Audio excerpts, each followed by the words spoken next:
அப்படி பேசுகிற ஒரு தரங்கெட்ட ஆள் ரஜினிகாந்த் இல்லை. தேர்தல் முடிவுகள் வந்த உடனே நான் ஸ்டாலின் சாரை போய் பார்த்தது, அது கொஞ்சம் விமர்சனங்கள் வந்தது.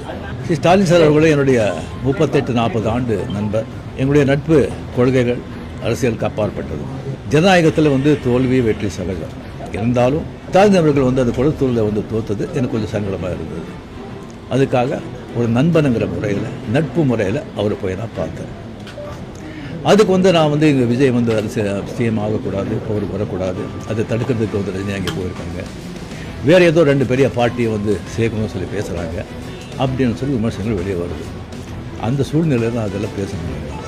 அப்படி பேசுகிற ஒரு தரங்கெட்ட ஆள் ரஜினிகாந்த் இல்லை. அது தெளிவுபடுத்துகிறாங்க.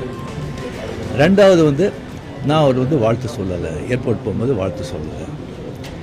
அவர் ஜெயிச்ச உடனே எக்ஸ் தளத்தில் என்னுடைய வாழ்த்துக்களை தான் அவருக்கு பதிவிட்டார். இன்னொன்று விஜய் மேலே எனக்கு பொறாமை. நான் அரசியல் இல்லை, அரசியல் நான் இல்லைன்னு சொல்லி விலகி ஆச்சு. அரசியல் நான் இல்லாத போது அவர் மேலே எனக்கு ஏன் பொறாமை? ஒருவேளை கமல்ஹாசன் ஏதாவது முதலமைச்சர் தான் எனக்கு பொறாமை வந்திருக்குமோ என்னமோ தெரியாது.